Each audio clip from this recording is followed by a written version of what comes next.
नमस्कार। भारतीय estate bank राष्ट्रीय किसान दिवस के शुभ अवसर पर अपने देश के किसानों, अन्नदाताओं के प्रति अपना सम्मान व्यक्त करने के लिए आज आपके समक्ष उपस्थित है। हर साल यह दिन 23 दिसंबर को हमारे राष्ट्र के रीढ़, हमारे परिश्रमी और कर्मठ किसानों, हमारे अन्नदाताओं के सम्मान, पहचान और उनके उत्साह के लिए मनाया जाता है।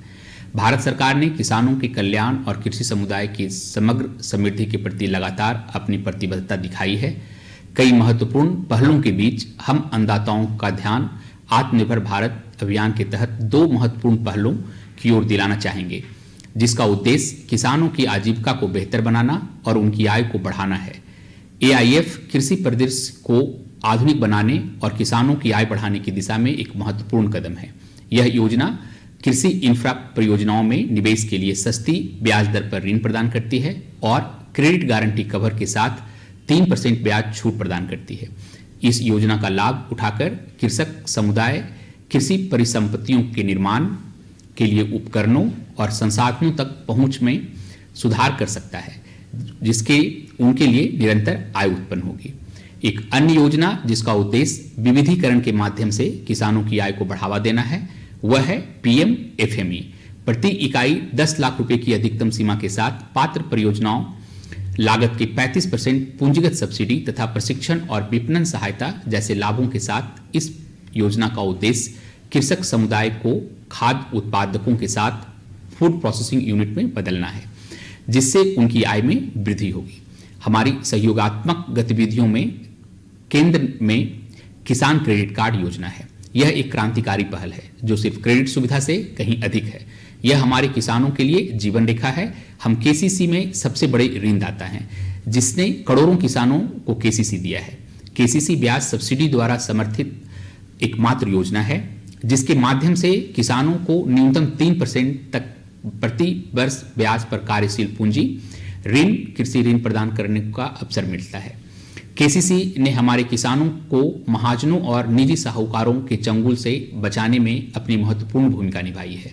इसके अलावा एसबीआई ने किसानों के लिए बैंकिंग को अधिक सुलभ और कुशल बनाने के लिए डिजिटल टेक्नोलॉजी को अपनाया है। योनो कृषि विभिन्न वित्तीय सेवाओं तक आसान पहुंच की सुविधा के लिए वन स्टॉप डिजिटल प्लेटफॉर्म है और किसानों के लिए एक सूचना केंद्र के रूप में कार्य करता है। मौसम की स्थिति, बाजार की कीमतों, सरकारी योजनाओं और सर्वोत्तम कृषि प्रथाओं पर रियल टाइम आधार पर आंकड़े प्रदान करता है। यह प्लेटफॉर्म एक बाजार के रूप में भी कार्य करता है जो किसानों को अपने घरों से आसानी से कृषि इनपुट खरीदने, कृषि सिंचाई उपकरण खरीदने या किराए पर लेने की सुविधा प्रदान करता है। एसबीआई ने विभिन्न वित्तीय साक्षरता कार्यक्रम और गैर सरकारी संगठनों एनआरएलएम, एसआरएलएम के साथ सहयोग की शुरुआत की है, जिसका उद्देश्य किसानों को आधुनिक कृषि पद्धतियों तक पहुंच प्रदान करना है। हम किसान समुदाय के लिए नियमित आधार पर संध्या शिविर आयोजित कर रहे हैं, जिसके माध्यम से हम उन्हें उनकी आजीविका को बेहतर बनाने के उद्देश्य से सरकारी योजनाओं और बैंक की इनिशिएटिव से उन्हें अवगत करा रहे हैं। हम किसानों के महत्वपूर्ण योगदान को समझते हैं और स्वीकार भी करते हैं। इसलिए किसान समुदाय को लगातार समर्थन और समृद्ध करने के प्रयास में एसबीआई देश की सभी शाखाओं में राष्ट्रीय किसान दिवस को अन्नदाता दिवस के रूप में मना रहा है। हम कृषि मूल्य श्रृंखला में किसानों और सभी प्रकार के कृषि उद्यमों के लिए आउटरीच कार्यक्रम, कार्यशालाएं और जागरूकता सत्र आयोजित कर रहे हैं। हम उन्हें कृषि क्षेत्र में उनके उल्लेखनीय योगदान के लिए सम्मानित भी कर रहे हैं। हम दूरदर्शन जैसे राष्ट्रीय चैनलों पर पूरे किसान समुदाय के साथ बातचीत करके उनके लिए अपना समर्थन मजबूत कर रहे हैं। बैंक के सभी अधिकारी उत्साह और ऊर्जा के साथ राष्ट्रीय किसान दिवस मना रहे हैं। आइए हम यह सुनिश्चित करें कि किसानों की न केवल बेहतर ऋण और वित्तीय सेवाओं तक पहुंच हो, बल्कि बदलते कृषि परिदृश्य में लगातार बढ़ने के लिए ज्ञान और उपकरण भी हों। आइए हम सब मिलकर समृद्धि की बीज बोएं, विकास का पोषण करें और ऐसी फसल काटें जो न केवल हमें किसानों को बल्कि पूरे देश को बनाए रखे। धन्यवाद। जय हिंद।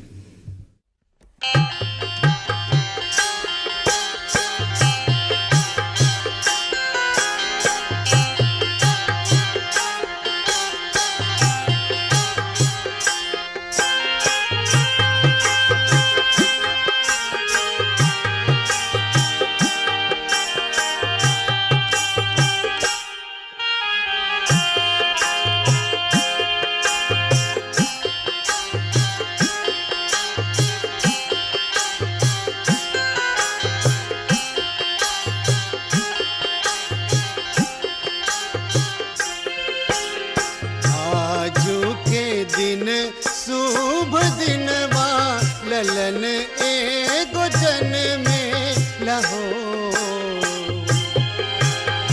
आजू के दिन शुभ दिनवा ललन एगो जन्मे लहो।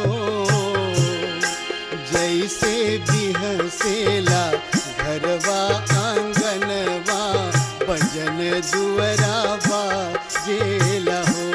जैसे बिहसेला घरवा आंगनवा भजन दुअरावा जेला हो।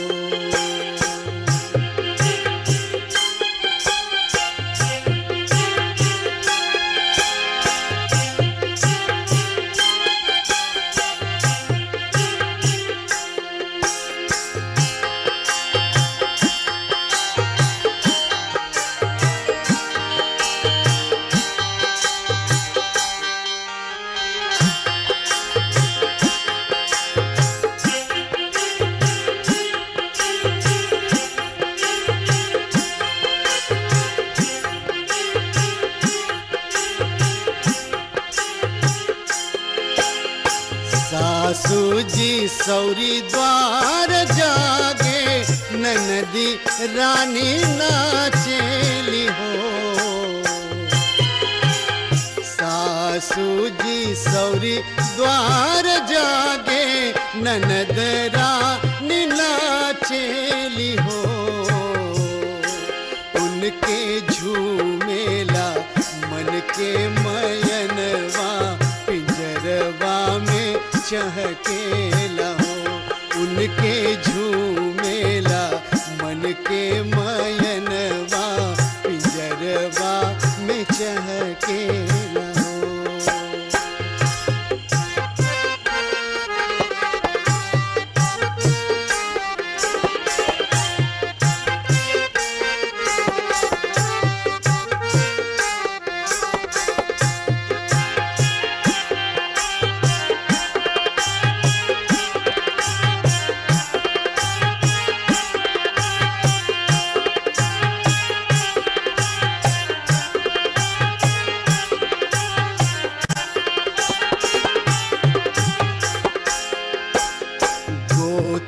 परोसी आवेली मंगल गीत गावेली हो। गोतिन परोसी आवेली मंगल गीत गावेली हो। देखे खातिर बेकल ई परनवा बुझाता कब से तरसेला हो। देखे खातिर बेकल ई परनवा बुझाता कब से तरसेला हो।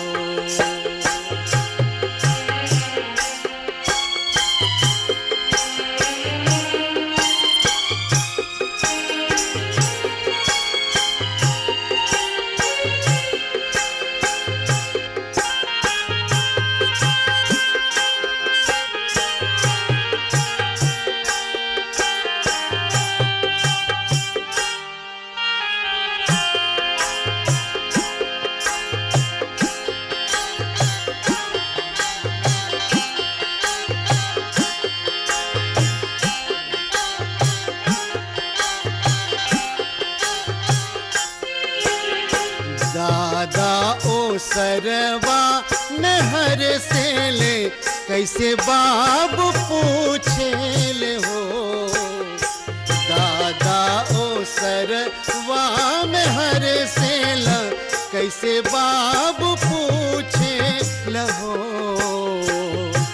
देले मुँह मांगल सबके मंगनवा रतन हीरा बरसेला हो। देले मुँह मांगल सबके रतनवा रतन हीरा बरसेला हो। आजू के दिन शुभ दिनवा ललन एगो जन्मेला हो। आजू के दिन शुभ दिनवा ललन एगो जन मेला हो, जैसे भी हंसेला घरवा आंगनवा, भजन दुअरा बाजेला हो, जैसे भी हंसेला घरवा आंगनवा, भजन दुअरा बाजेला हो, जैसे भी हंसेला घरवा आंगनवा, भजन दुअरा बाजेला।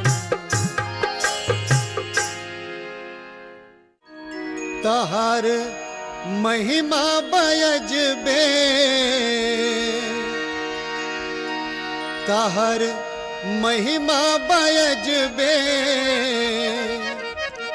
महान बाबूजी हो, महान बाबूजी ता जाने ला सगरी जहान बाबूजी। तहार महिमा बयजबे, तहार महिमा बयजबे, महान बाबूजी हो, महान बाबूजी ता जाने ला सगरी जहान बाबूजी ता जाने ला सगरी जहान बाबूजी।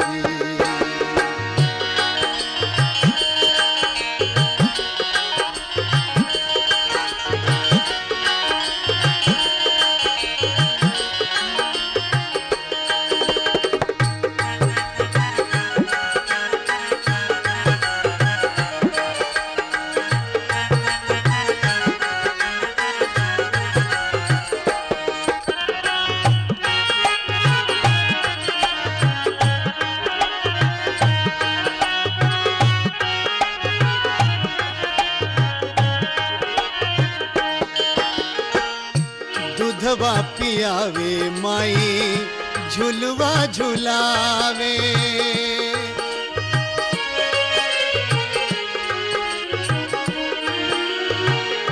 दूधवा पियावे माई झुलवा झुलावे, ममता दे दे तू त प्यार बरसावे, माई कागज तू हवा, माई कागज तू हवा, ज्ञान बाबूजी हो, ज्ञान बाबूजी ता जाने ला सगरी जहान बाबूजी ता जाने ला सगरी जहान बाबूजी।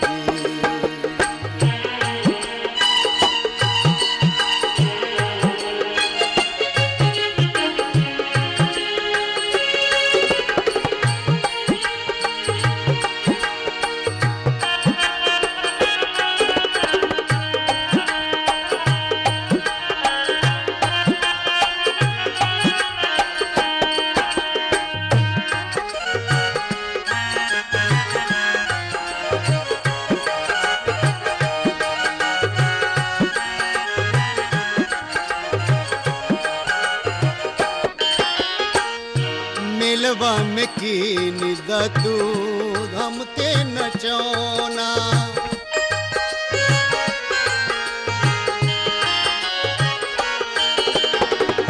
मेलवा में कीन दू हमके नचौना, हमके खिलावे बदे बन जा तू भूना,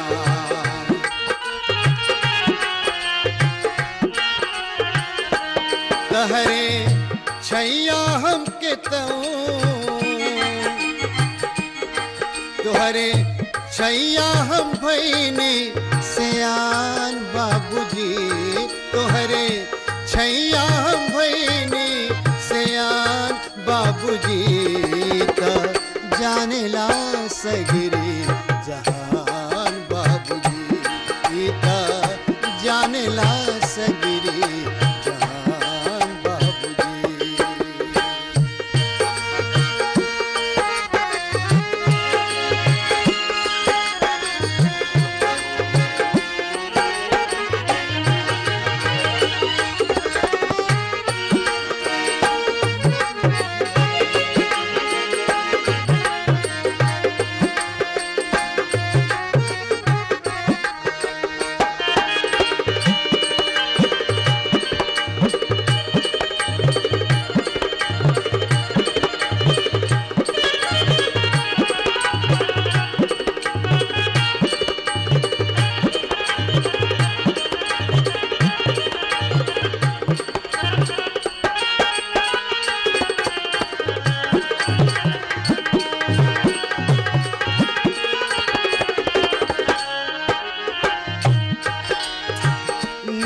नीतिया धर्म के तू पठवा पढ़वला,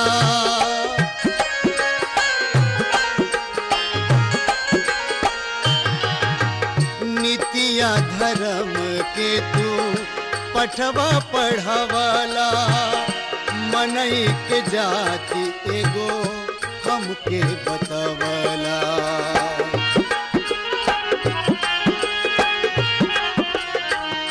हवा गीता बाइबिल,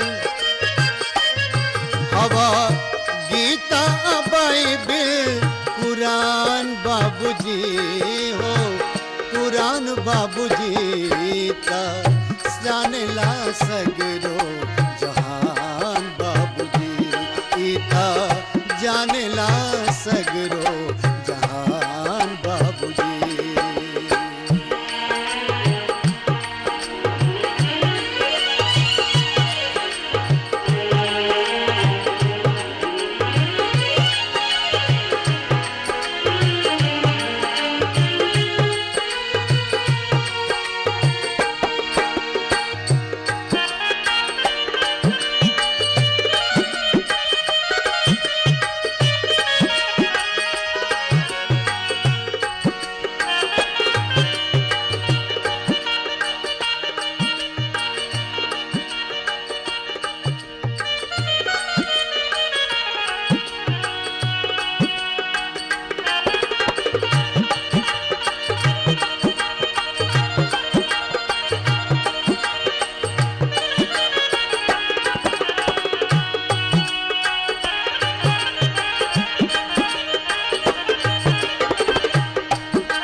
बदलला बा बदलल जमाना,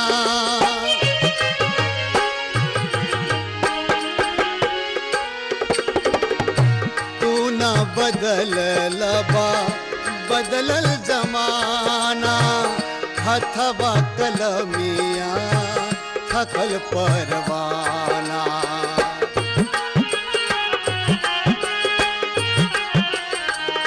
नहीं थोड़े में वो राई,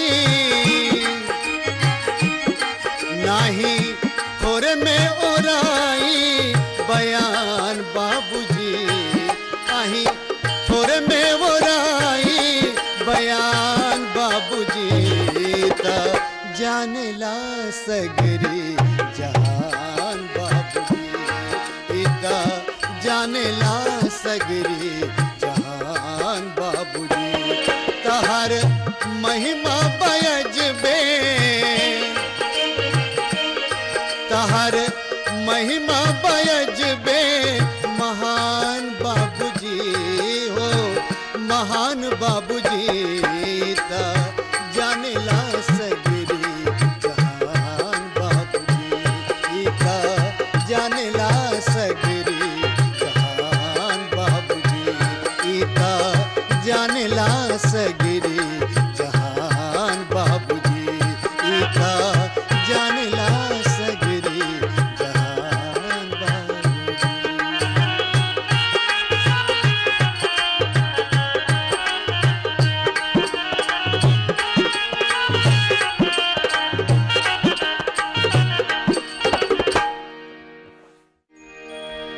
नानी के आगे करा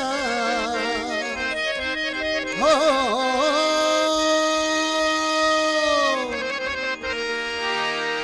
नानी के आगे करा, ननी और के बखान, गोरी साझे बिहान, गोरी साझे बिहान, गोरी साझे बिहान, गोरी साझे बिहान। नानी के आगे करा, नानी के आगे करा, ननी और के बखान, गोरी साझे बिहान, गोरी साझे बिहान, गोरी साझे बिहान, गोरी साझे बिहान।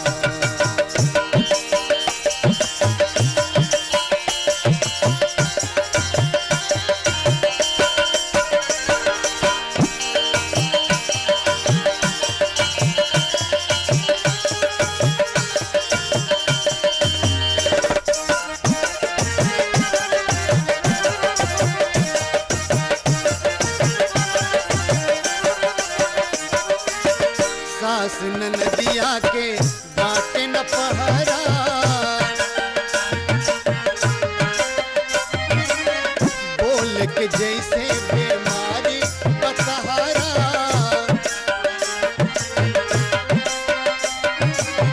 सास नदिया के बाट न पहारा, बोल के जैसे बीमारी बसहारा, बटुली में भात जरे हो, बटुली में भात जरे मोखे जियान गोरी साजो बिहान गोरी साजो बिहान गोरी साजो बिहान गोरी साजो बिहान।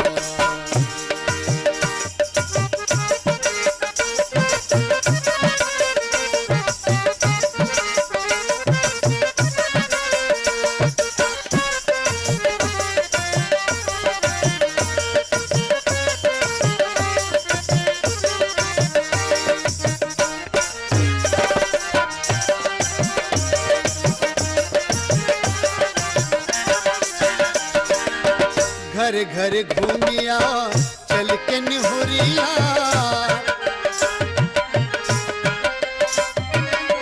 नाही बुझैलू तू कबहू बहुरिया,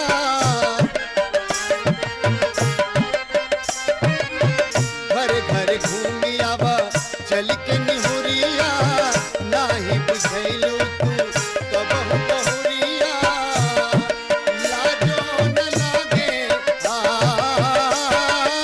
लाजो न लागे, लाजो न लागे, चला डगरी उतान गोरी साजो बिहान गोरी साजो गोरी साजो बिहान गोरी साजो बिहान। नानी के याद करहो, नानी के याद कर, ननियौरा के बखान गोरी साजो बिहान गोरी साजो बिहान गोरी साजो बिहान गोरी साजो बिहान गोरी साजो बिहान गोरी साजो बिहान।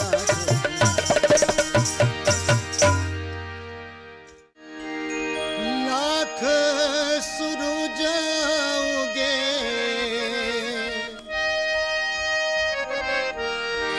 लाख सुरुज उगे, तब अन्हार बा, नैना बिन जग में सगरो बेकार बा, नैना बिन जग में सगरो बेकार बा। लाख सूरज उगे, लाख सूरज उगे, सगरो अन्हार बा, नैना बिन जग में सगरो बेकार बा, नैना बिन जग में सगरो बेकार बा। लाख सूरज उगे, लाख सूरज उगे, सगरो अन्हार बा, नैना बिन जग में सगरो बेकार बा, नैना बिन जग में सगरो बेकार बा।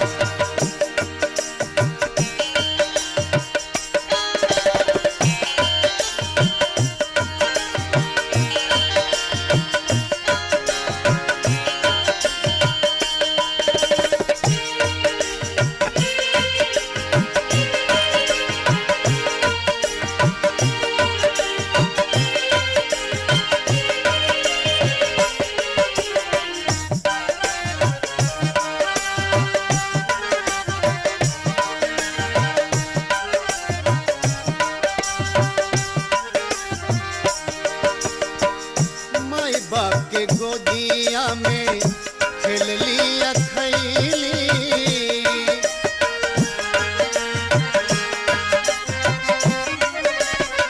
सपनों में कबहू सूरत नाही देखली,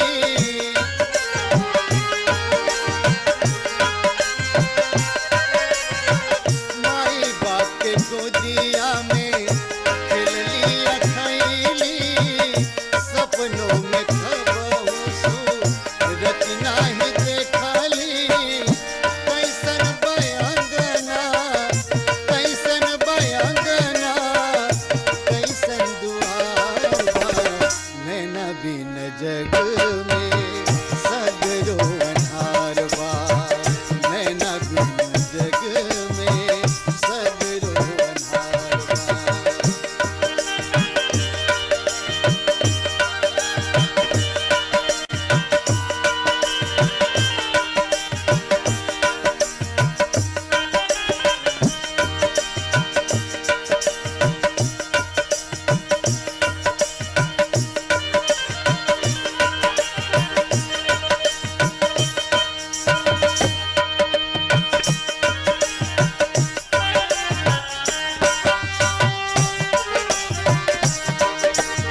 पे काबाई कुछ ना सुहाला,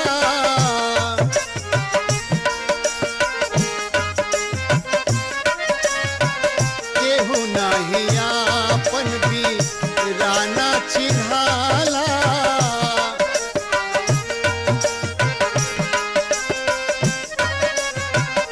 धरती पर काबाई कुछ ना सुझाला, केहू नाही आपन भी राना चिन्हाला।